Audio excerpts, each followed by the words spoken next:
saat dia lagi mabuk itu dia hilang semua masalah dia, tapi ketika dia merasa mabuknya sudah hilang, perihnya malah semakin dalam dia rasain. Itu biasanya ini sih, jadi karena mereka itu nggak tahu kemana harus mereka lampiaskan. Betul. Dan mereka nggak punya tempat buat mereka cerita. Yang diceritain temennya orang giting juga. Bro, ya sahabat gue mah besok begitu santai aja lu jalan. Segampang itu ngomongan. Kadang-kadang kalau kena boti. Iya, maksud gue buat teman-teman ini jangan pernah berputus asa dari rahmat Allah, karena rahmat Allah itu luas. Kalau lu serius pengen cabut dari kehidupan yang hari ini lu anggap kosong, mintanya dengan serius juga. Pokoknya gue sih pengennya gini ya. Saya pengennya gini, teman-teman yang dulu yang saya pernah kita bareng-bareng bersama, kita bareng-bareng menuju jalan neraka, ya insya Allah kita pengen bareng-bareng lagi jalan menuju jannah, menuju surga gitu. Amin amin amin insyaallah. Dengan cara tentu mempelajari tentang surah Nabi. Betul. Karena salah satu yang paling penting di hidup kita adalah meneladani apa yang Nabi ajarkan. Barakallahu fikum. Masyaallah. Apa nama channelnya? Lucky Pet Channel, Ustaz. Masyaallah, ajib. Assalamualaikum warahmatullahi wabarakatuh. Waalaikumsalam warahmatullahi wabarakatuh. Lucky Pet Channel masih terjaga di tengah kancah berpacu dalam dakwah. Di era kenakalan remaja yang semakin kehilangan arah, yang kita semua nggak mau kalau nanti mati tiba-tiba. Biar mati nggak kosong-kosong amat. Masya Allah. Teman-teman sekalian yang ada di sana, ya, teman-teman sekalian yang ada di sini juga. Hari ini gue mau bahas tentang sirah Nabi ya. Kenapa lu begitu? Nggak percaya banget kalau gue bakal bahas sirah Nabi? Enggak, bukan gue. Di sini kita kedatangan tamu istimewa. Gue mau bilang tamu agung, namanya bukan Agung ya kan? Agung Sugiarto Kasinyo. Ya, kita kedatangan tamu dari jauh. Nanti kita tanya aja beliau siapa, lulusan mana, ya kan? Jadi nanti biar jelasnya langsung dari orangnya deh. Gue takut salah ngomong, takut kepleset gue. Assalamualaikum Ustadz Matahariku. Matahariku. Ustadz Matahari. Sehat Ustadz Matahari. Waalaikumsalam warahmatullahi wabarakatuh. Masya Allah, Masya Allah. Jauh nih perjalanan ya kan? Ya, berapa kilo Ustadz dari sini Ustadz? Aduh, jauh ya Masya Allah ya. Saya selalu nanya kalau orang tuh dari jauh berapa kilo? Kenapa itu? Lah buat amplopnya ntar pulang. Jadi dihitungnya dari satuan jarak ya? Iya. Masya Allah. Kayak hitungan ojek online. Jarak berapa, 3.000 apa berapa gitu. Masya Allah, Masya Allah. Gimana saat tadi perjalanan ke sini? Alhamdulillah lancar, Masya Allah. Di perjalanan yang Masya Allah lah, butuh waktu ya Masya Allah kesini tuh. Masya Allah, cemilnya nih. Taib, Masya Allah. Gimana Ustadz? Ustadz nih dari mana sih sebenarnya? Maksudnya dulunya sekolah di mana gitu kan, kita mau tahu. Iya nih, Masya Allah. Bismillahirrahmanirrahim.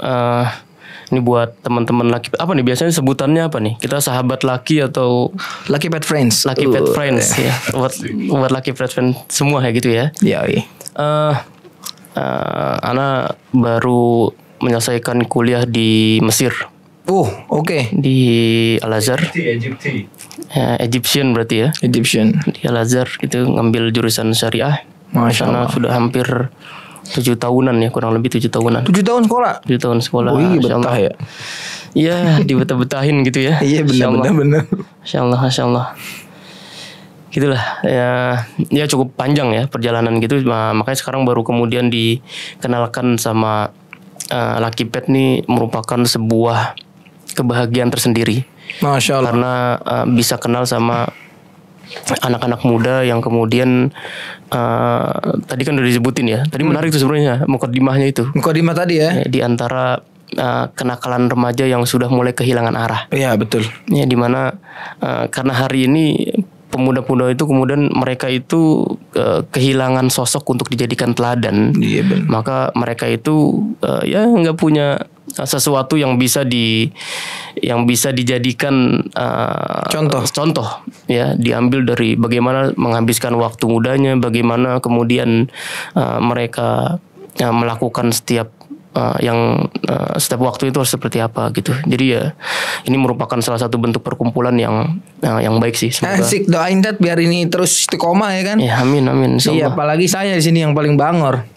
Ya benar, ini mau soleh semua nih di depan, di belakang mau soleh semua, di belakang lagi soleh semua. Itu kan ada ini ya, ada pepatah yang bilang don't judge a book by its cover. Oh iya benar. Iya, kirain mau ngeluarin yang ini, Islam ini akan ditopang oleh orang-orang fajir. Bukan. Bukan. Kalau itu nanti kan masih baru nih kan, masih baru, santai dulu. Tadi ada sebuah pepatah yang bilang don't judge a book by its cover kan. Yoi. Jangan menilai seorang itu dari tampilannya lah. Walaupun memang tampilan itu sangat mempengaruhi, tapi nggak bisa kemudian kita jadikan salah satu satu-satunya tolak ukur gitu. Tapi dengan pemuda-pemuda kayak gini yang hari ini kemudian banyak berseliweran di beranda media sosial ya, kemudian mereka di mana hari ini itu banyak yang tampil memberikan hal-hal yang nggak baik. Maka adanya Lucky Pet ini juga merupakan bentuk dari ikhtiar kita untuk memberikan dakwah itu nggak mesti harus ceramah sih sebenarnya. Yes, oke, sepakat nih. Dakwah nggak mesti harus ceramah ya, dia bisa dalam bentuk apapun ya konteksnya. Karena kalau kemudian dakwah itu hanya sebatas di atas mimbar, tentu terbatas kan. Iya benar. Terbatas dan ya masya Allah ini mudah-mudahan jadi perkumpulan yang baik ya. Amin insyaallah. Ya karena kita ngelihat gini sebenarnya kayak hari ini kan banyak yang tadi dibilang banyak seliweran yang kita sebagai seorang muslim mestinya mencontoh apa yang Islam mau gitu kan. Sebenarnya simpel aja, orang Islam itu apa yang Islam mau ya udah. Kalau laki-laki suruh sholat di masjid, kalau perempuan suruh pakai hijab ya pakai hijab, selesai. Simpel yang Islam mau gitu.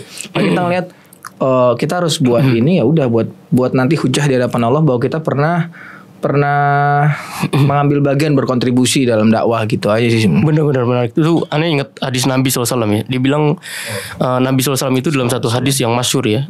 Itu kan pernah bilang kalau nanti pada hari kiamat itu lan tazulu qadama abdin yaumil qiyamah hatta yusalu an arba, bahwa anak cucu Adam itu kakinya nggak bergerak nanti pada hari kiamat itu sampai kemudian dia itu ditanya tentang 4 perkara. Yang pertama itu an umrihi fi mafna, tentang usianya. Usia, okay. Buat apa digunakan? Yang kemudian yang kedua ini an syababihi fi ma'ablah, tentang masa mudanya. Kalau kita menarik dari pertanyaan Nabi kan menarik ya. Bukankah usia muda ini merupakan bagian dari usia?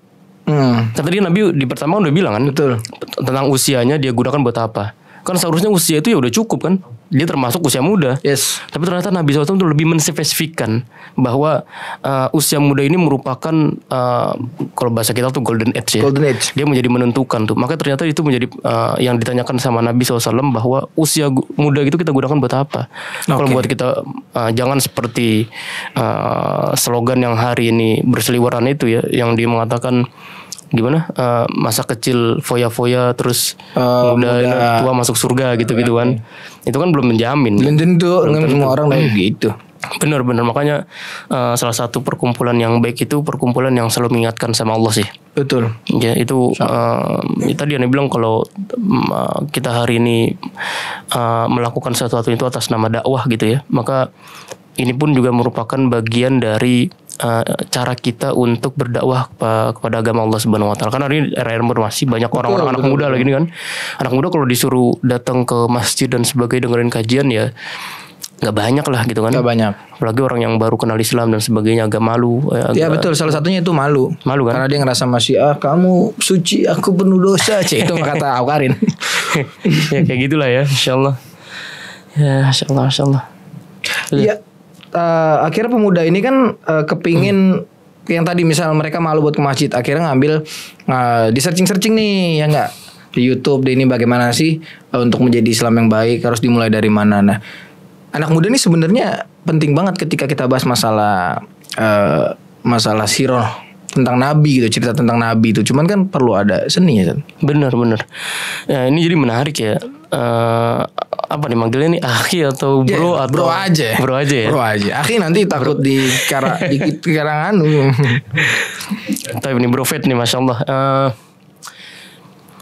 Memang hari ini karena kita itu sudah dijauhi sama Nabi gitu ya. Anak-anak muda itu kalau kita hari ini ngambil dalam berbagai macam bidang lah. Bidang kesenian, bidang apapun itu mesti Nabi itu dijadikan nomor sekian gitu. Kita ngambil yang tokoh-tokoh yang hari ini kemudian diperkenalkan sama Barat kan. Betul. Tokoh ini sehingga kemudian kita tuh nggak kenal sama Nabinya. Padahal dulu itu yang bisa kemudian memandu perjuangan Islam sampai kemudian melahirkan kita hari ini bisa kenal Islam itu ya bagaimana Nabi SAW itu mengejawantahkan wahyu yang Allah turunkan untuk Nabi SAW. Makanya untuk berinteraksi dengan sirah Nabi ini kita tuh butuh seni ya. Nah, cakep. Seni ini kan merupakan sebuah keahlian yang bermutu. Makanya tadi untuk mengkaji sirah itu kan kita butuh seni ya. Benar banget. Apalagi kan banyak sekarang anak-anak seni ngaku ya kan. Benar. Anak muda tuh anak seni, seniman gitu. Jadi ketika kita mau masuk ke anak muda berarti harus punya seni dalam berinteraksi dengan sirah. Benar. Karena gini bro, karena seni itu kan merupakan sebuah keahlian dia. Betul. Dan untuk mengkaji sirah Nabi itu kita butuh keahlian tertentu. Yes. Agar kemudian sirah Nabi itu bisa hadir hari ini sebagai inspirasi bagi setiap keluarga muslim. Benar. Sepakat. Dan bahkan supaya sirah Nabi itu bisa hadir hari ini sebagai solusi dari setiap permasalahan yang kita hadapi. Benar. Ya baik permasalahan itu yang bersifat pribadi, bersifat keluarga, berbangsa, bernegara bahkan permasalahan keumatan. Maka kita butuh keahlian itu.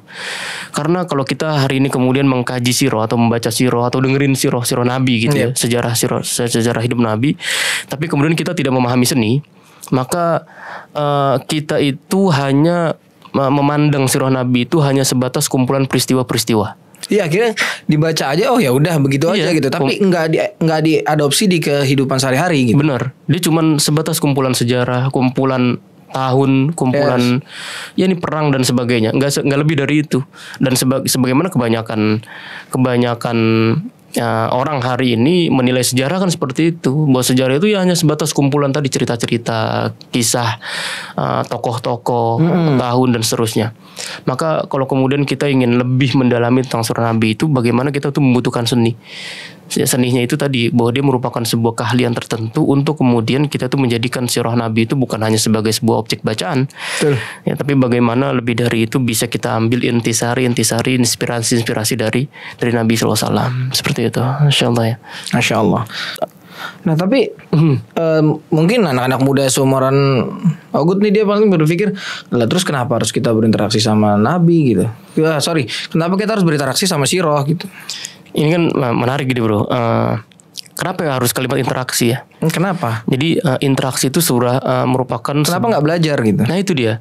Bahwa interaksi ini sebuah aktivitas yang bukan hanya sekedar belajar. Bukan hanya sekedar membaca. Tapi lebih dari itu bagaimana kemudian kita tuh mengkaji, menggali, menganalisa, nanti terakhirnya itu bagaimana kita bisa meneladani Nabi SAW. Tapi itu berat kan? Ya berat kalau kemudian kita nggak belajar. Ya, kalau kita belajar semua juga berat gitu kan. Kita nikah juga berat loh. Kalau kita nggak tahu ilmunya itu. Iya sih. Ya kan? Tapi kalau kita jadikan Nabi sebagai sosok teladan, bagaimana Nabi SAW di rumah tangga, bagaimana sebagai suami, ya gampang tuh nanti jadinya. Kita tinggal nyontek kok, kita gampang enak loh. Kalau kita tahu anak muda hari ini, kita umat Nabi SAW tuh gampang. Kita tinggal nyontek bagaimana apa yang dilakukan sama Nabi dulu, apa yang dilakukan oleh para sahabat, para tabiin setelah Nabi SAW wafat. Kita tinggal nyontek bagaimana karena mereka itu dulu menjadi potret keteladanan yang kemudian dijadikan sama Nabi ya. Ada seorang ulama yang mengatakan bahwa Nabi itu setelah wafat, beliau itu melahirkan hampir 2000 pemimpin. 2000 pemimpin yang kelasnya itu nanti bisa mengubah dunia. Dan itu terbukti. Yang terbukti kan, di mana Islam itu bukan wilayah kekuasaan Islam itu bukan teritorialnya bukan kecil ya, itu bisa dari timur sampai barat, sepertiga dunia ya. Iya, itu saking luasnya itu bagaimana kemudian para sahabat itu bisa mengaplikasikan apa yang mereka dapatkan dari Nabi gitu. Yes. Dan itu menarik ya, dimana gini ya, mungkin ada salah persepsi dari teman-teman bahwa teman-teman tuh menyangka bahwa belajar sirah itu cuman sebatas kita tuh mau jadi ustadz, kita mau ngenalin Nabi sebagai sosok yang benar yang nah, ini yang harus diluruskan ini. Gini bro, kalau kita lihat ya bahwa Nabi itu mendesain para sahabatnya itu nggak semua jadi ustadz loh. Iya, nggak semua jadi penghafal Quran. Iya, betul gak? Iya. Nabi itu mendesain para sahabatnya, ada yang jadi pedagang, yes, ada yang menjadi panglima perang, ada yang menjadi macam-macam ya. Ada yang jadi marbot ya. Yang jadi marbot juga. Dia nggak semuanya jadi ustadz kan, nggak semuanya jadi penghafal Quran gitu. Emang ada orang-orang yang kalau ngafal Quran tuh sedikit langsung lupa, hilang. Kayak saya gitu contohnya. Makanya Nabi itu luar biasa Nabi ya. Dia ketika memetakan para sahabatnya itu di tempat-tempat yang memang sangat luar biasa. Jadi kalau semuanya kemudian jadi penghafal Quran, lah yang perang nggak ada dong. Benar. Yang jadi panglima siapa? Kalau semua berangkat perang ini kagak ada yang ngajarin ilmu dong. Iya, itu makanya. Ketika kita seni berinteraksi tadi dengan Nabi itu, bagaimana kemudian kita itu bukan hanya sekedar membaca, tapi kita mengkaji, menggali, menganalisa, nanti terakhirnya itu meneladani. Karena ketika Allah Subhanahu Wa Taala bilang di surat Al-Ahzab ayat 21 itu kan Allah bilang laqad kana lakum fi rasulillahi uswatun hasanah. Yes. Bahwa telah ada di dalam diri Nabi SAW itu sosok sebagai uswatun hasanah. Lah kalau kemudian kita nggak pengen hidup kita itu diatur sama Nabi, ya hapus aja ayat ini. Waduh, berat sekali, Zat. Simpel kan, kita diperintahkan sama Allah untuk menjadikan Rasul itu sebagai sosok teladan kok. Ya mungkin yang masih berat untuk orang-orang atau teman-teman termasuk kita, saya aja dah, jangan orang-orang dah. Itu karena nggak mengenal Nabi. Sebenarnya kita kalau kita tanya teman-teman kita ya, katakanlah mereka yang masih mabuk, yang masih ini, kalau tanya cinta nama Nabi Muhammad, oh cinta, mereka akan jawab cinta gitu. Iya. Ketika Nabi Muhammad dihina atau dibuat karikaturnya sama dulu di Charlie Hebdo tuh yang ada di Perancis, ketika ada isu itu mereka, saya tanya, wah marah sekali, marah. Padahal nggak kenal ya. Padahal nggak kenal sama Rasulullah. Padahal dia nggak meladani Rasulullah, tapi antum kenal sama Nabi? Iya, kalau dibilang kenal banget kagak. Karena kan belum belajar sirah. Orang yang mencintai Nabi, yang mengenal Nabi, pasti mereka yang mau belajar sirah tentang Nabi, lalu dia menggalinya terus meneladani. Karena pribadi saya memang masih belum taat ya kan. Insyaallah ya. Jadi kalau dibilang kenal banget takut tengsin gitu. Kenalnya juga di mana kita? Kenalnya kan karena peninggalan Nabi yang hari ini belajar dari kita adopsi gitu. Itu saat mungkin kalau poinnya ketika teman-teman nggak meneladani sunnah Nabi atau nggak meneladani apa yang telah Nabi lakukan, mungkin karena nggak kenal gitu. Bagaimana teman-teman yang pengen mengenal Nabi SAW dimulai dari sirah Nabi ini gitu. Tadi teman-teman yang gak kenal Nabi aja ketika Nabinya itu dihina, bener, kan dimarahkan ya, marah banget, kesel dia pasti kan, apalagi dinanya orang kafir. Apalagi kalau kemudian mereka tuh kenal Nabi, itu rasa kemudian makanya di dalam satu hadis Nabi itu bilang ada 3 yang mendapatkan halawatul iman. Halawatul iman tuh puncak kenikmatan kita menjadi seorang beriman. Yani kenikmatan kita merasakan iman gitu. Salah itu kita menjadikan Allah dan Rasulnya itu di atas semuanya. Di atas semuanya. Jadi poin pertamanya. Jadi bagaimana kemudian kita jadikan Nabi itu benar-benar di atas semua. Kita mau ngapain tuh harus contoh Nabi. Jadi itu seperti apa sih? Jadi bukan cuma hal ibadah doang ya. Iya benar-benar. Hari kan kita nyontoh Nabi pakaian doang ya kan. Cara ibadahnya, tapi ngomongnya masih bohong. Ngomongnya masih sering mencaci. Masih tahzir ya kan, merasa paling sunnah. Enggak ya, salah, maaf. Iya lanjut. Jadi memang ada yang ketidakseimbangan ketika kita mempelajari Nabi gitu. Kita mempelajari, ya benar, kita mempelajari Nabi cuma dalam satu sisinya doang gitu. Ibadahnya Nabi SAW seperti ini, pakaiannya seperti, oke lah itu seperti. Tapi kita bagaimana bermuamalah? Bagaimana kemudian kita memperlakukan orang yang berbeda dengan kita? Bagaimana kemudian kita memperlakukan sahabat atau saudara muslim kita? Jangan kita hari ini kemudian sholatnya udah masya Allah luar biasa, pakaian udah sesuai sunnah, tapi kemudian kita masih mencaci, kita masih kemudian berbohong, masih kemudian banyak hal-hal yang kemudian itu sebenarnya tidak pantas untuk dilakukan seorang muslim gitu ya. Jadi seni berinteraksi sama Nabi itu tadi bagaimana kemudian kita tuh puncaknya itu menteladani. Karena tadi kan mengkaji ya, kemudian menganalisa bagaimana Nabi SAW itu tadi melakukan ini seperti apa, supaya apa dan sebagainya, baru kemudian kita menteladani. Menteladani itu gampang, kita cuma nyontek kok. Enggak ATM ya, kalau ATM kan amati tiru modifikasi. Ini enggak perlu dimodifikasi kan? Modifikasi berarti bid'ah berarti jangan. Ada M-nya. Ada ATF. Amati tiru full. Oke, mungkin dari tadi kita ngobrol masalah sirah Nabi, sirah ini. Mungkin teman-teman kita yang di luar sana yang nggak ngerti sirah apa sih sirah gitu loh. Sirah ini apa? Terus ya coba Ustadz tolong jawab, sirah itu apa gitu kan? Iya, kita dari tadi udah terlalu panjang ngomongin tapi nggak apa sih. Emang juga sirah itu kalau kita ngelihat secara makna terjemahan Indonesia itu mungkin ada yang bilang sejarah hidup. Sejarah, oke. Tapi kalau sejarah sama sejarah itu lebih umum konteksnya. Kalau sirah itu lebih ke perjalanan Nabi, perjalanan hidup seorang, perjalanan hidup seorang. Makanya nanti bukan sirah itu nggak cuma sebatas Nabi, ini ada sirah sahabat, sirah tabiin, ya sirah sirah ulama ini, sirah ulama itu dan sebagainya. Di sirah itu ya perjalanan hidup seorang, bahkan antum pun bisa dijadikan sirah itu. Apa yang jadi sirah dari saya? Ya seperti itu ya. Jadi sirah itu dia bukan hanya melekat kepada diri Nabi ya, karena hari ini kan kita bilang sirah Nabi dan sebagainya. Ya setahunya sirah Nabawi ya cerita kisah-kisah kehidupan Nabi SAW. Benar. Tapi benar, dari kata siru, dari kata siar, memangnya di dalam Al-Quran tuh banyak tuh. Kita kalau kemudian mengkaji tentang Al-Quran, maka banyak kita dapati kalimat-kalimat yang akar katanya itu dari kata sirah itu siar dan sebagainya. Tapi secara umum bagaimana sirah ini menjelaskan tentang perjalanan hidup seorang. Ya, dan kalau hari ini kita bahas ya tentang perjalanan hidup Nabi SAW. Ya. Itu sedikit tentang sirah sih. Terus hubungannya sama Nabi apa itu sirah tuh? Iya ya, sirah Nabawiyah kan. Nah, kalau kemudian kita ingin melihat pembatasan atau pembahasan yang dibatasi sama para ulama tentang konsep sirah Nabawiyah itu ada seorang ulama yang mengatakan bahwa sirah Nabawi itu membahas setidaknya itu 3 hal. Yang pertama itu tentang perjalanan hidup Nabi SAW. Satu, perjalanan hidup Nabi SAW. Perjalanan hidup Nabi dari sebelum Nabi dilahirkan bahkan sampai nanti Nabi wafat. Itu namanya sirah Nabawiyah. Oke. Atau yang kedua, sirah Nabawiyah itu juga membahas tentang para sahabat. Tapi para sahabat yang bersamai Nabi ketika Nabi masih hidup. Oke, yes. Karena kalau para sahabat itu kemudian dibahas setelah Nabi wafat, itu namanya bukan sirah Nabi, tapi sirah tabiin. Sirah Khulafaur Rasyidin. Khulafaur Rasyidin. Khulafaur Rasyidin kan para sahabat yang kemudian menggantikan posisi Nabi itu sebagai kepemimpinan. Makanya Khulafaur Rasyidin. Jadi sirah Nabawi tadi dilihat dari perjalanan hidup Nabi SAW. Jadi peristiwa-peristiwanya dari sebelum Nabi SAW itu wafat sampai kemudian Nabi SAW itu dari sebelum Nabi SAW itu lahir sampai kemudian Nabi SAW itu wafat. Kemudian yang kedua perjalanan sahabat Nabi SAW. Oke, perjalanan sahabat. Tapi yang masih hidup.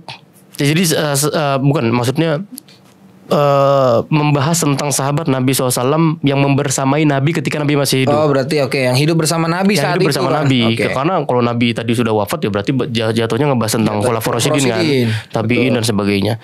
Nah karena mereka ini merupakan sebuah generasi mulia, kan Allah bilang ya di dalam Al-Quran tuh kuntum khairu ummatin ukhrijat linnas kan, bahwa antum itu kalian itu merupakan umat terbaik yang pernah Allah hadirkan di muka bumi. Untuk ngapain? Ta'muruna bil ma'ruf wa tanhauna 'anil munkar wa tu'minuna billah. Antum yang menyuruh kepada amar ma'ruf, kepada kebaikan, wa tanhauna 'anil munkar, bahkan antum juga mencegah kepada kemungkaran, wa tu'minuna billah, dan antum beriman kepada Allah Subhanahu wa taala. Nah, karena para sahabat Nabi SAW yang mereka itu disebut sama Allah tadi sebagai generasi terbaik, maka ketika kita membahas mereka pun termasuk bagian dari membahas tentang sirah Nabawiyah. Tentu yang mereka masih membersamai Nabi. Maka nanti kita mendapati bagaimana pengorbanan mereka, ya bagaimana perjuangannya mereka. Nanti kita mendapati bagaimana Utsman bin Affan ketika ketika dia ini membangun ekonomi di kota Madinah. Bisnismen banget kan beliau ya. Banget kan. Nanti bagaimana kita melihat Umar bin Khattab, bagaimana melihat Amr bin As, bagaimana melihat Khalid bin Walid, Abdurrahman bin Auf. Khalid bin Walid yang bagaimana strategi-strategi yang beliau kemukakan ketika memimpin perang bersama Nabi SAW. Itu semua kemudian masuk dalam perjalanan sirah Nabi SAW. Itu salah satu sirah yang mungkin ditunggu-tunggu sama teman-teman di rumah itu. Nah, itu jadi karena teman-teman suka tawuran. Jadi bagaimana strategi perang gitu. Cuman yang teman-teman lakukan itu nggak tepat gitu kan. Iya, masih tawuran jangan, nggak boleh kekerasan. Tapi kalau berperang di atas agama dengan nama pembela agama, insya Allah itu ada pahalanya, ada hitungannya gitu. Tapi di tempat yang tepat gitu. Jangan tiba-tiba tempat adem dibikin perang ya kan. Jangan ya. Jangan, nggak boleh. Waktu dan tempat yang tepat gitu. Iya, Ustaz. Lanjut, Ustaz. Itu asik juga sebenarnya. Berarti kalau selama ini misalnya saya menganggap tentang sirah itu atau mengikuti Nabi Muhammad SAW itu cuma perihal masalah sholat, puasa, terus fitri, lebaran, sempit kan? Ya hanya sebatas itu. Padahal ternyata Islam ini komprehensif ya. Bener, itu komprehensif. Apa yang Nabi contohkan itu meliputi semuanya kan? Benar. Karena kalau tadi kita ngebahas cuman dari segi sholatnya, dari segi, itu oke lah ya, itu artinya bukan kita meniada, itu sangat harus, karena itu bagian yang wudiah kan, yang nggak bisa dilepaskan. Tapi bagaimana kemudian kita menjalani kehidupan dunia ini? Betul. Itu menjalani kehidupan ini sebagai seorang muslim. Jadi kita nanti melihat nih bagaimana itu nanti aneh bahas ya. Jadi tadi kan baru 2 tuh tadi tuh. Yang pertama itu kan ngebahas tentang sirah Nabi, perjalanan kehidupan Nabi, kemudian para sahabat yang membersamai Nabi ketika masih hidup. Kemudian yang ketiga juga tentang dakwah-dakwah Nabi. Jadi bukan hanya perjalanan hidup Nabi, tapi juga bagaimana Nabi SAW itu berdakwah. Bagaimana Nabi SAW itu, apa yang Nabi SAW ajarkan di tahun pertama ketika Nabi dapat wahyu. Apa yang Nabi ajarkan, apa yang Nabi sampaikan ketika Nabi itu masih berdakwah di Mekah. Yang itu durasinya kan 13 tahun di Mekah itu ya. Yes, panjang itu kalau kita ceritain bisa berapa episode itu? 13 tahun di Mekah. Tapi menariknya nih, bro ya. Maaf nih. Menariknya nih, dari 13 tahun Nabi SAW berdakwah di Mekah dan 10 tahun berdakwah di Madinah. Tapi ternyata ayat-ayat yang turun dari Al-Quran itu justru kebanyakan nanti ayat tentang hukum itu turun di Madinah. Kalau di Mekah tuh turunnya sedikit-sedikit ya?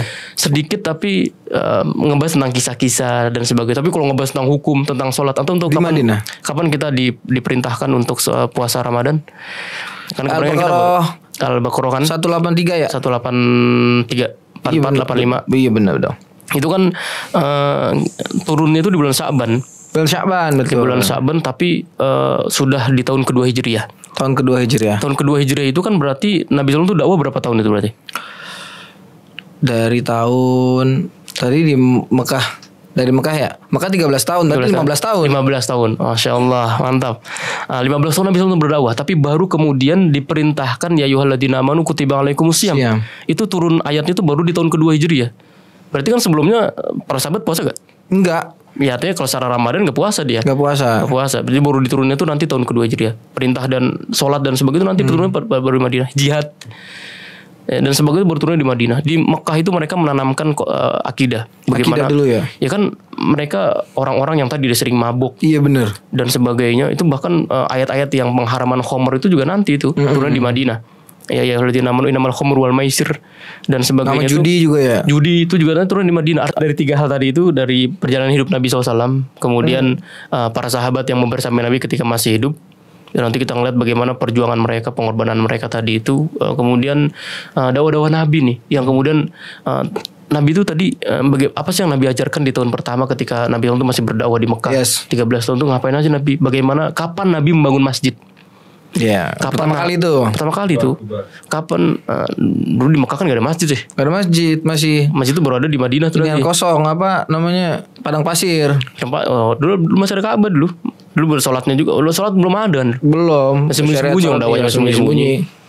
Kemudian kapan Nabi itu bangun pasar? Nah ini yang mungkin teman-teman jarang dengar ya. Bagaimana strategi Nabi membangun pasar? Apa tantangan terbesarnya? Karena dulu itu sudah ada mall terbesar di Madinah. Mall terbesar? Iya. Apaan dia namanya? Mall terbesar itu miliknya orang Yahudi.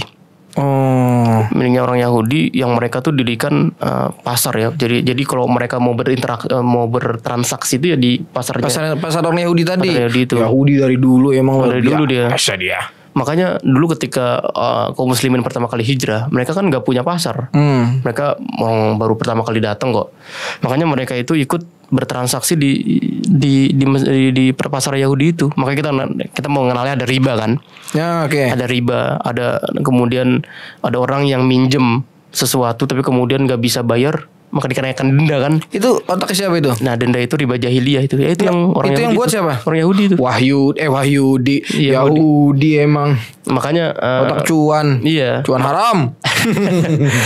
Ya makanya itu dari pasar-pasar yang mall terbesar itu dibuat sama Yahudi. Nah itu bagaimana kemudian Nabi SAW itu membangun itu. Bagaimana Nabi SAW itu mempersiapkan para sahabatnya untuk berdagang yang benar. Berdagang, menjadi bisnismen yang jujur. Nah ya, dan bahkan saya pernah dengar ketika di zaman Umar bin Khattab itu nggak boleh orang nggak ngerti tentang muamalah. Bener. Di pasar nggak boleh dagang gitu kan. Usah dagang dulu ketika ada yang mencampur susunya dengan air gitu kan. Akhirnya diusir oleh Amirul Mukminin gitu. Bener itu kan nanti kan setelah Nabi wafat itu kan. Nabi wafat itu. Setelah Nabi wafat, tapi artinya Nabi itu menanamkan kepada para sahabat bukan hanya ruh ibadahnya doang. Betul. Tapi bagaimana mereka tuh bermuamalah, bagaimana mereka itu berinteraksi dengan satu dengan yang lainnya. Bahkan ada istilah ithar kan. Ithar itu mendahulukan orang lain padahal kita tuh butuh. Nah ini yang hari ini juga hilang kan. Tadi makanya Anda bilang kalau kita bahas tentang Nabi itu jangan cuma sebatas cara Nabi, karena akhirnya jadi sempit nanti. Iya, padahal dari A sampai Z Islam menurunkan syariat, Rasulullah telah mencontohkan yang itu komprehensif, komplit semuanya, ya kan? Oh, tadi kan bahas tentang itu kan masih bahas tentang pribadi kan. Kita belum ngebahas tentang bagaimana kita menjadi masyarakat yang baik. Bagaimana kita menjadi pemimpin itu nanti. Ulil amri maksudnya. Iya. Bahkan Nabi juga membahaskan juga tentang negara kan. Iya benar. Itu nanti konteksnya nanti ketika masyarakat ini sudah baik, ketika per individu tadi udah baik, individunya sudah baik, udah kemudian menularkan nilai-nilai Islam, kemudian nanti berkembang menjadi masyarakat yang baik. Ketika masyarakat itu sudah baik, sudah menerapkan nilai-nilai Islam, syariat Islam dan sebagainya, baru kemudian kita berbicara tentang negara. Kalau hari ini kita masyarakat yang belum baik, ngomong tentang negara, akan disalahin nanti, masyarakatnya baik dulu baru dapat pemimpin yang baik. Karena pemimpin yang baik cerminan dari rakyat yang baik, begitu. Dalihnya kemana-mana nih nanti kita nih ya. Kemana-mana nanti nih. Tapi ala kulli hal itu dari 3 hal yang tadi dibatasi sama para ulama, sama ada seorang ulama namanya Syekh Dr. Munir Gutban ketika membatasi tentang membahas tentang sirah nabawiyah tadi itu. Ya jadi semua itu sekomprehensif seperti itu loh. Jadi kita itu butuh seni, dan ketika kita menggabungkan tentang sirah Nabi itu, maka yang kemudian kita harus terapkan itu bahwa Nabi SAW itu menjadi sosok teladan dalam seluruh aspek kehidupan kita. Terjawab. Tadinya ada pertanyaan selanjutnya, kenapa kita harus belajar sirah Nabi? Ternyata udah terjawab, karena dalam diri Rasulullah telah ada contoh yang komprehensif. Udah terjawab sebenarnya kan. Kita tutup aja berarti habis itu. Belum kelar. Belum kelar. Belum matiin aja nih, skip iklannya. Lanjut Ustaz. Ya tadi ya, sebelum kita membahas tentang bagaimana, di awal tuh Anda pengen bilang kalau sirah Nabi ini merupakan sirah manusia, bukan sirah manusia biasa. Yes. Supaya dalam pikiran kita itu terbangun sebuah cara pandang yang benar bahwa sirah yang manusia yang akan kita kaji sejarah hidupnya ini bukan manusia biasa, bukan sembarang manusia. Benar, bukan kaleng-kaleng ini. Bukan kaleng-kaleng. Jadi kalau dia memberikan teladan, maka teladan itu luar biasa. Kalau dia memberikan panduan, maka panduan itu pasti istimewa. Betul. Kalau dia memberikan strategi, pasti strateginya itu hebat. Karena manusia itu kan, dia manusia. Manusia, betul. Kita nggak menafikan Rasulullah manusia, tetap beliau manusia. Dia manusia, cuma memang sama Allah diberikan kemuliaan di atas rata-rata manusia. Jadi Rasul jadi Nabi dan Rasul. Ya? Benar. Dan menariknya, Nabi SAW ini itu masih Allah lekatkan nilai-nilai unsur-unsur kemanusiaan. Karena kalau Nabi kita ini malaikat, wah kan repot kan? Repot. Kita pasti punya alasan buat nggak bisa niru. Kalau malaikat gimana nggak bisa ditiru gitu. Gimana kita mau niru malaikat? Wong ya dia ibadul mukromin, dia yang nggak bisa bermaksiat. Iya, wae pokoknya dikata Allah. Doang kan? Mantap doang. Nah karena Allah tuh masih melekatkan unsur-unsur kemanusiaan dalam diri Nabi SAW, maka kita sebagai umatnya itu mudah dalam menteladani. Karena yang kita teladani itu adalah manusia. Tapi Allah berikan kemuliaan dalam kehidupannya. Jadi kita mau bahas tentang apapun ada Nabi kok. Antum ngebahas tentang apa? Tentang hutang, Nabi SAW itu dulu seperti apa? Apa Nabi mulu kan Nabi? Gitu. Apa harus Nabi Bang? Loh, karena kita hari ini kan beragama nih. Kita hari ini jangan ke bawah opini dari barat ya. Nah, lurusin tat. Kita hari ini ke barat bahwa antum gak boleh fanatik sama agama dong. Kan aneh ya. Yes. Antum kalau gak boleh fanatik sama agama, ngapain antum beragama? Berarti saya harus agnostik. Enggak. Jadi artinya coba antum bilang kalimat itu ke mereka deh. Karena mereka itu karena dalam agama mereka, syariat mereka tuh gak seperti syariat Islam yang dari bangun tidur sampai tidur lagi tuh ada aturannya. Makanya hari ini kalau mereka bilang gak boleh ngomongin agama dong, ngomongin agama cuma di masjid aja, salah dia. Jangankan di kantor ya, jangankan di pemerintahan dan sebagainya. Kita masuk kamar mandi aja ada syariatnya. Tuh. Ada rulesnya, betul. Ada syariatnya, ada rulesnya dia, ada aturannya. Nggak bisa sembarangan masuk dia. Dia harus ada aturan. Itu bagaimana umat Islam itu mengatur sampai komprehensif seperti itu loh. Dari bangun tidur, mau tidur, di atas tempat tidur, semuanya, ya kan? Semuanya berkaitan sama itu, ada semua itu. Ini emang ya kalau bahas karena ini karena kita tuh tadi nggak kenal sama Nabi. Jadi kebanyakan anak muda tadi tuh kehilangan arah tuh karena mereka tuh nggak menjadikan Nabi itu sebagai sosok teladannya. Ya karena mungkin tadi juga salah satunya sengaja memang digeser supaya tidak mengenal Nabi. Akhirnya anak-anak muda yang harusnya menjadi penopang umat ini akhirnya bergeser menjadi penikmat dunia luar gitu. Bener karena mereka itu justru menjadikan orang lain tuh sebagai sosok idolanya. Iya betul. Bukan kita di sini merasa benar ya. Tapi kita membenarkan yang biasa. Kita justru ingin menyadarkan kan. Kita di sini kita nggak merasa. Kita merasa paling baik enggak, tapi inilah sharing, inilah dakwah. Inilah sharing. Saling ingatin. Dan emang kita sebagai seorang muslim harus seperti itu. Bukan harusnya berfanatik. Antum harus ngerti tentang agama antum. Kenapa mereka itu bisa sampai bilang seperti itu ke antum? Ke kita gitu ya, antum jangan fanatik sama agama. Lu gimana gak fanatik? Kita sebagai umat Islam yang harus seperti itu. Kita diajarkan harus seperti itu. Harus seperti bagaimana kita mencintai Islam. Ya, Islam tadi yang kemudian kita mengenal Nabi, yang kemudian karena menarik ya, nanti kalau kita ngebahas tentang sirah Nabi nih di episode-episode setelahnya, insyaallah. Nabi itu ada Nabi Musa misalnya. Nabi Musa itu kan Allah turunkan itu sebatas untuk Bani Israel. Ya betul. Nabi Isa, kuncinya Bani Israel nih. Bani Israel, Nabi Isa dan nabi-nabi yang lainnya. Tapi kalau untuk Nabi Muhammad, wa ma arsalnaka illa rahmatan lil alamin. Dia seluruh sekalian. Iya, dia konteksnya tuh bukan cuma satu teritorial, tapi bahkan seluruh alam. Seluruh alam, termasuk tumbuhan, hewan. Iya, makanya kitab suci itu Al-Quran. Dan di dalam Al-Quran itu kan sebagai hudan ya, sebagai petunjuk. Hudan nas. Benar, di dalam Al-Quran itu kalimat hudan itu disebutkan 2 kali. Ada yang disebutkan hudal lil muttaqin, ada hudal lin nas. Hudal lil muttaqin itu untuk kita orang-orang bertakwa. Surah Al-Baqarah itu. Ada juga Al-Quran itu harus menjadi hudal lin nas. Dia harus menjadi petunjuk. Bahkan petunjuk ini bagi orang yang belum beriman.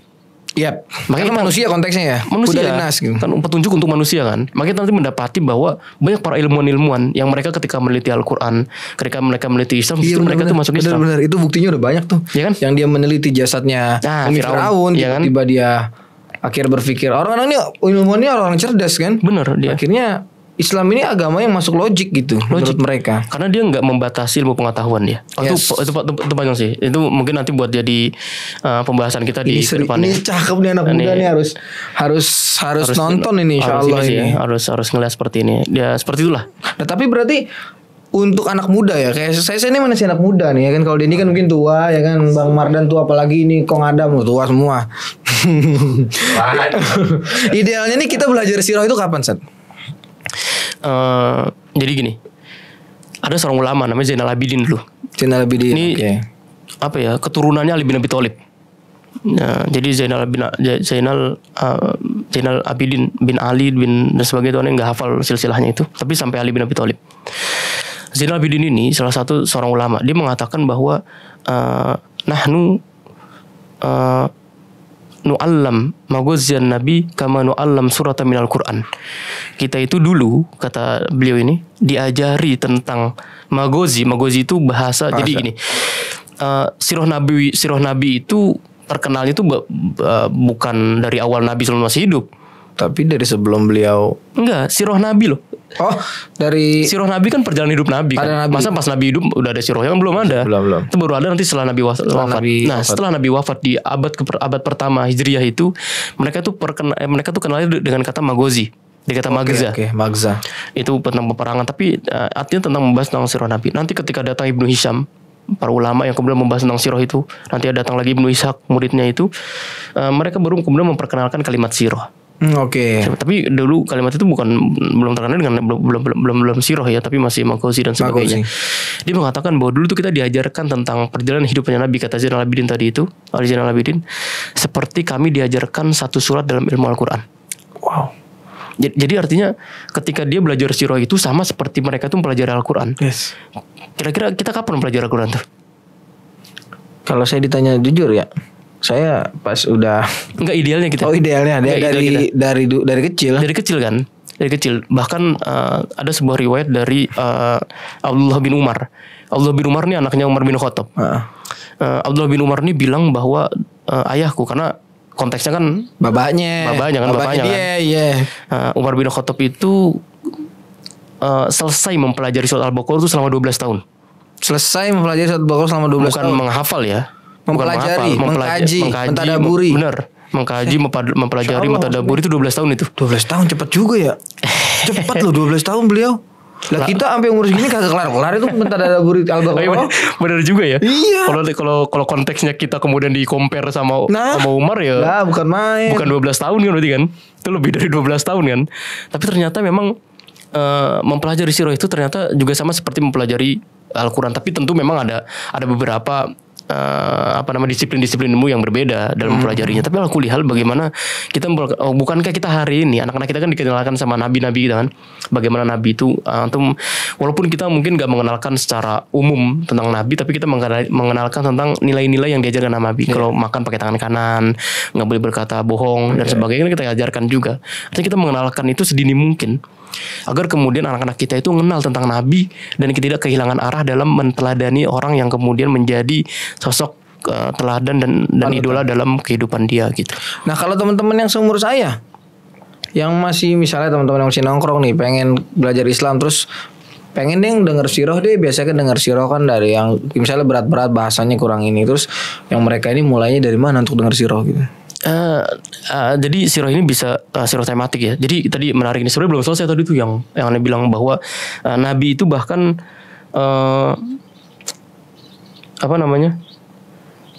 akhlaknya itu dipuji sama Allah Subhanahu Wa Taala. Nanti kalau ini kita sekali ngaji Al-Quran karena sirah itu pasti ngambil dari Al-Quran kan, ngambil dari Al-Quran juga dari hadis. Kalau kita ngeliat Al-Quran, akhlaknya Nabi itu dipuji sama Allah Subhanahu Wa Taala di dalam surat Al-Qalam. Ayat yang keempat itu. Jadi ketika orang-orang Quraisy itu bilang menghina Nabi sebagai orang gila. Jadi iya, jadi ini sebagai sebuah karakteristik orang yang menjadi penyampai risalah itu pasti bakal dikatakan gila sama kaumnya itu. Ya kalau bahasa kita mungkin gak gila lah. Kalau bahasa kita antum sakit dia jangan dengerin. Iya, gak usah dengerin tuh. Tapi konteks dan kalimat itu mirip, bahwa seorang yang menyampaikan risalah Allah Subhanahu Wa Taala itu pasti akan dikatakan gila sama kaumnya. Dan ketika Nabi itu dikatakan gila, yang ngebela itu langsung Allah loh. Yang ngebela itu langsung Allah. Jadi bukan lagi pamannya, bukan lagi enggak itu langsung Allah loh. Makanya Allah bilang wa innaka la'ala khuluqin azim. Sesungguhnya kamu itu berada di atas akhlak yang agung. Jadi kalau ada akhlak yang agung, Nabi itu di atasnya. Insyaallah ya. Itu saking akhlaknya Nabi itu Masya Allah lah. Maka nanti kita ngelihat kalau kita kemudian kita menarik tentang sirah itu nanti ya, kalau mudah-mudahan episode-nya berjalan amin, insyaallah, panjang insyaallah, ya. Amin. Nah, kita bisa melihat menarik bagaimana Nabi SAW itu kita hadirkan secara tematik. Bagaimana akhlak Nabi sebagai seorang suami, bagaimana akhlak Nabi sebagai seorang ayah, bagaimana akhlak Nabi sebagai hamba Allah, bagaimana akhlak Nabi sebagai anggota masyarakat, bagaimana akhlak Nabi sebagai pemimpin, bagaimana akhlak Nabi, banyak lah. Itu nanti kita ngeliat. Makanya tadi Anda bilang ya, kalau kita hari ini berbicara tentang Nabi cuman sebatas hal-hal yang tadi seperti itu ya, aja, iya, maka kita akan kehilangan yang lain. Kita nggak mengenal Nabi SAW itu sebagai sosok teladan di kehidupan kita secara sumul, secara komprehensif gitu. Menarik ya? Menarik banget. Ini karena saya berpikir akhirnya hari ini tentang umat Islam ini dijauhkan dengan sosok nabinya. Sengaja dijauhkan dengan sosok nabinya. Benar. Akhirnya dipisahkan antara ibadah yang ritual dan ibadah yang lebih umum itu dipisah gitu. Ibaratnya Islam itu atau beragama itu hanya cukup sekedar masalah private saja. Benar. Jadi di luar itu ya lu jangan gabung-gabungkan. Ketika ada bisnis yang ada risuah atau suap menyuap di sana, ya jangan dibenturin sama agama gitu. Ini bisnis. Aneh kan ya? Karena saya ngerasain itu Ustaz. Oh iya. Iya. Dan ternyata nggak bisa men. Kalau kita dibilang jangan apa-apa, dikit-dikit bawa agama, dikit bawa nggak bisa. Nggak bisa serius dah. Tapi karena emang kita hidup berlandaskan agama. Dan kita hidup juga dari agama. Lu jadi aja gara-gara agama. Lah kalau kagak ada pernikahan yang sah, lalu jadi apaan? Jadi kodok. Oke teman-teman. Jadi pesan gue buat lo ya. Jadi kalau sampai hari ini lo, gue atau yang lain-lain masih berpikir kalau ya Nabi Muhammad akhlaknya baik, terus kita menjadikan contoh, Dan itu hanya sekedar lip service. Menurut gue kita hentikan hari itu. Sekarang juga kita pelan-pelan mulai perbaikin diri. Terutama gue, karena gue ada di lingkungan yang alhamdulillah Allah lebihkan dibanding teman-teman di sana. Mungkin kan mereka yang sebenarnya teman-teman ini pengen cabut dari kehidupan yang hari ini dia rasa kurang nikmat atau kosong. Karena memang kosong, dirasa kosong kalau lagi. Kan ada lirik lagu orang tuh yang apa? Aku akan melupakan, bukan saat aku lagi merasakan dari siksa mabuk semalam itu perihnya lukanya semakin dalam kurasakan. Itu iya. Itu lagu apa bro? Ada lagu siapa namanya, Brother Virgon gitu kan. Iya benar. Saat dia lagi mabuk itu dia hilang semua masalah dia, tapi ketika dia merasa mabuknya sudah hilang, perihnya malah semakin dalam dia rasain. Itu biasanya ini sih, karena mereka itu nggak tahu kemana harus mereka lampiaskan. Betul. Dan mereka nggak punya tempat buat mereka cerita. Yang diceritain temennya orang giting juga. Bro, ya sahabat gue mah besok begitu santai aja lu jalan. Segampang itu ngomongan. Kadang-kadang kalau kena boti. Iya, maksud gue buat teman-teman ini jangan pernah berputus asa dari rahmat Allah, karena rahmat Allah itu luas. Kalau lu serius pengen cabut dari kehidupan yang hari ini lu anggap kosong, mintanya dengan serius juga. Segimana lu pengen ngejar konser musik yang lu sukain banget, lu akan berebut dapet tiket, lu akan berebut ada di floor depan, yang lu bakalan nerima skydive-nya dari vokalisnya yang lu suka banget itu gitu. Tapi ketika lu pengen bener ya, lu harus serius juga gitu. Tapi emang jalan menuju surga tuh susah sih bro. Iya, balasannya surga. Kalau balasannya Magicom gampang sih. Enggak, kalau kenapa di surga itu dia kan Nabi bilang tuh mala ainun ra'at walau dzunun samat wala khatar ala qalbi bashar. Itu kenikmatan yang enggak pernah terdengar suara, nggak pernah terdengar kuping kita, nggak pernah terbayang, nggak pernah terbesit di hati. Jadi sesuatu yang antum kebayang surga itu pasti bukan surga, karena surga itu nggak terbayang. Surga itu nggak bayang. Antum kalau dengar kenikmatan surga tuh kayak gini, itu pasti bukan surga, karena surga itu nggak pernah terdengar. Kalau kita ngebahasnya tentang bagaimana Allah mendeskripsikan tentang surga di Al-Quran itu oke lah. Tapi kita kan nggak tahu tentang seperti apa surganya itu kan. Makanya untuk mendapatkan kenikmatan surga itu Allah itu menyiapkan jalanan itu penuh rintangan. Wow. Yang nggak semua kan kita kan nggak suka sama rintangan kan. Sama challenge gitu kan nggak suka kita. Apalagi yang susah kan. Antum bangun pagi-pagi berangkat ke masjid berat tuh. Berat banget. Tapi kalau kita jalan konser musik, antum di Jakarta, konser musiknya ada di Medan, bismillah.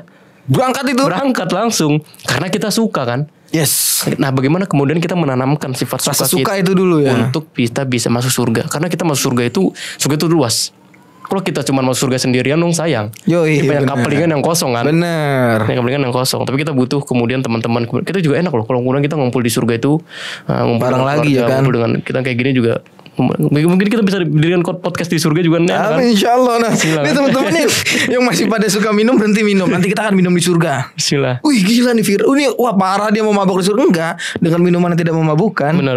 Rasanya rasa komer. Rasanya rasa anggur tapi gak giting men.